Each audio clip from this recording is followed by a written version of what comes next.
Greetings, everybody. Hello to all the human beings from another human. I'm very happy to be here, and thank you so much, TEDx, for inviting me, as well as CGC Mohali. Great, and as usual, I'm really honored to be here. Today, I'm going to tell you a quick, short story. I'm not going to go over any of the, let's say, knowledge building series or something copied and pasted somewhere, all right? So, I was wanting to become a pilot. I was sitting in Bangalore airport. Earlier it was accessible, on the runway, everything, it was all accessible. I was sitting on almost the tarmac, watching the Mumbai flight, the Delhi flight coming and landing and taking off, wanting to be a pilot one day. And I did that. I also not only did become a pilot, I also owned an aircraft. I designed aircrafts for other suppliers, and I built my own aircraft. This is the dream that if you manifest, you can do any wonders. This is an example. So moving forward, what did I do? I became a big multi-million-dollar person in Germany, was able to afford a very lavish lifestyle. You can imagine what not. Everything was going great for me. And at the age 45, I developed some kind of an issue where I could not figure out in the first place. I was taken into the ICU because my heart rate was very high. Then I realized there is something really, really bad happening to me, and doctors were not able to figure out what the issue is. And when I lied on the ICU bed, there were nobody. And then I realized that, look, this is something where, really I need to work on. It doesn't mean that, I have whatever the wealth I have built up, whatever I did, whatever the developments I did in my life, I could not gather. Nothing comes handy. I was shattered.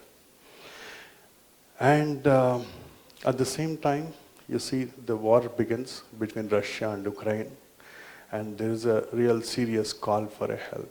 So without hesitating, I rushed. I drove almost 2.5 days continuously in my car. I went to the border of Poland and Ukraine, tried to rescue, including our own Indians, and was also a part of the Mission Ganga, the rescue mission of Indians into India. So I was a part of that, wanting to go and try to do many things.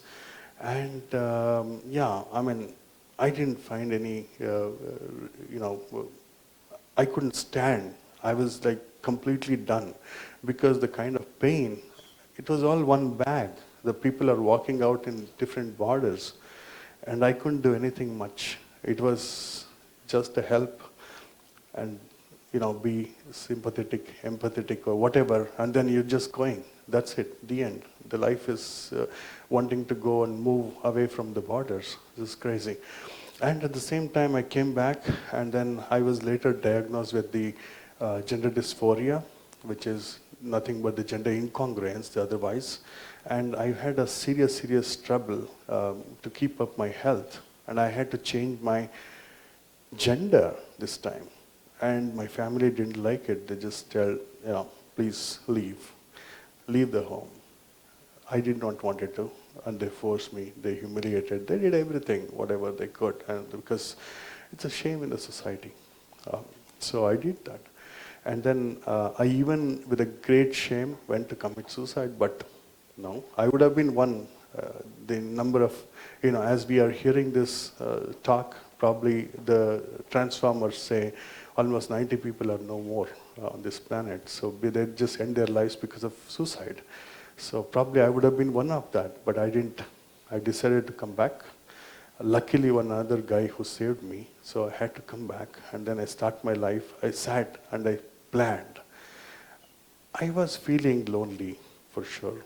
And then I also realized that I had something, developed a different capability, which is my aloneness. I wanted to seclude myself.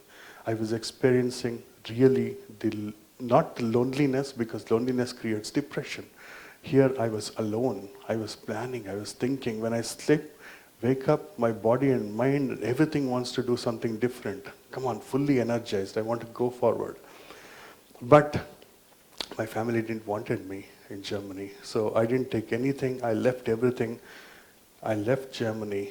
I came back to India with a dream that there are a lot of innovations, a lot of things which are pending, and let me start contributing, let me start building it. And also the social service which I went into, that was very interesting. But as I landed in India, I was almost like 16 tablets a day, and I was finished, and I was not in a real healthy condition to move, and I was not able to eat much. When I landed in airport, every time you can imagine a millionaire or a billionaire arrives, there is a couple of cars at least to pick them up. But this time when I landed in India, there was nobody. I sat on the footpath of the airport with my bag packed. And I realized that that is a time when my entire ego got destroyed. So I couldn't bear that pain. That was an intense pain that what I went through. It's really terrible. And then I was imagining, planning, do I need to go home or do I not? That was the situation. But I said, okay, let me go back. And I'm in a different level of ideology. Let me go back to my own home, and then, I will be something different. All right. When I went home, my parents said, oh, you got thrown out. Now you realize who's who. You were away for 20 plus long years. You didn't realize that we were here. And that is the moment when my entire sadness came up. And then the hungry stomach, which didn't have energy, my mom came and said immediately, did you eat the food? That is a terrible moment that I went through.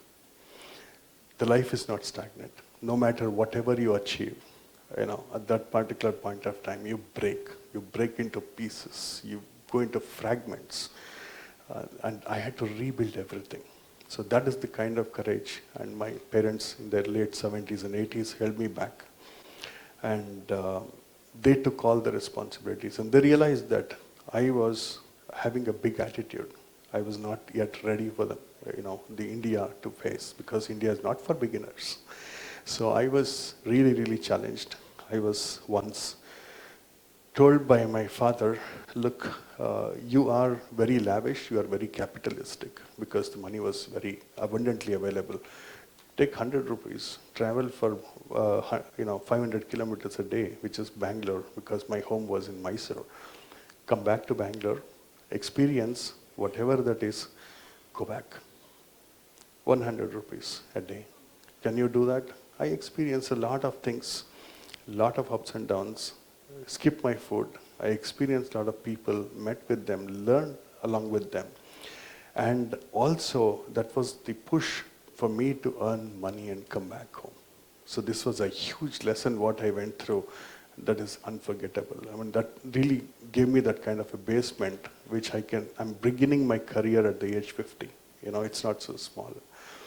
And when I started this, the foundations became very, very strong. And every day I was practicing how I should cut the society and how I should treat the society. So it's not like I'm just taking anything, everything which is coming in and I'm able to experience. But yes, of course, society continued to destroy me, continue to damage me. Every day, they're coming out with one or the other talks. One or the other, every minute. For example, we all are experiencing normal human being. But to me, I'm a trans woman. My problems are 1000x. I'm not able to hold. I'm shattered. So how do I do this? How do I overcome with all this? So it's only because you are going to be planning yourself, sitting, cutting off emotional bondages. So it's completely a strong pre-preparedness is what we are essential with. So that's what I started to practice, develop, and continue further. So it's really a very, very sentimental moment. But on the other side, I also see there are a lot of people, working for various things in all across the world, not only my country, India.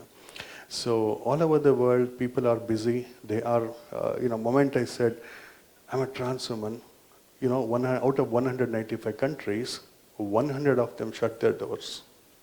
100 of them. So what's my life? What's my career? Like me, there are millions and millions who are suffering, who don't even come out, right? It's a serious crisis.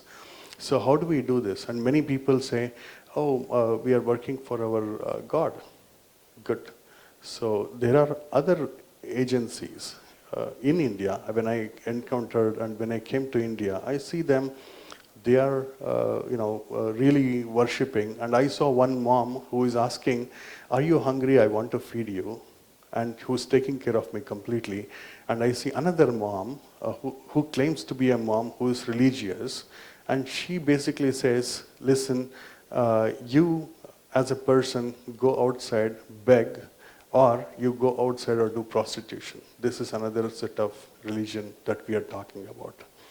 So we are very scared. We are really worried about this kind of an environment that's being created at this point in time. So keeping all these things, I was concerned where the humanity is heading. Really, really in trouble. So whatever the ideas came in when I was in Germany, I started manifesting it.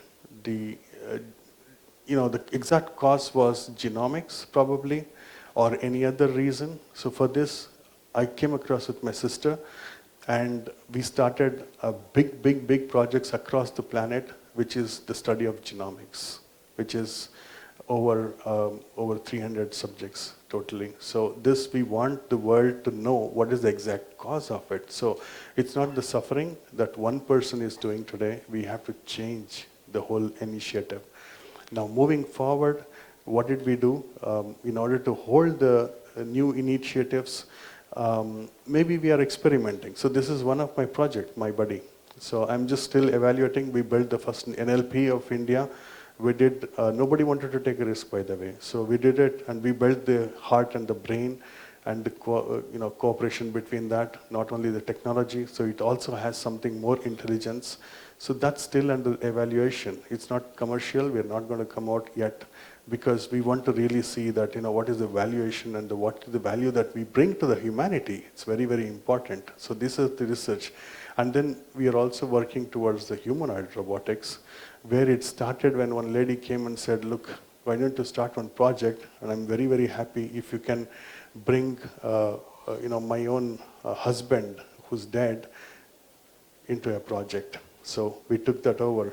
And then we also brought in another project, which we enable the old people to walk freely, and those who have the knee pain and so on and so forth. So like this, there are many, many innovations I'm trying to bring in and continue, because we have been tarnished. We have been having a very bad situation where we say that the trans woman or this kind of community cannot do anything much. This is a very big disappointment on the one side. But we are going forward, as always, collaborating, but nobody stops. Nobody says, "We cannot do anything with you." And that's the kind of situation we are today, so that we are in a big speed and trying to understand the humanity and try to bring that kind of a change. And this is where we are, currently, that our whole world requires a different set of mindset and a change, that the humanity is to be supported and it has to be nourished. So this is where I have become the advocate for humanity and peace and inclusivity, trying to support this initiative and taking things to a greater height. Thank you very much.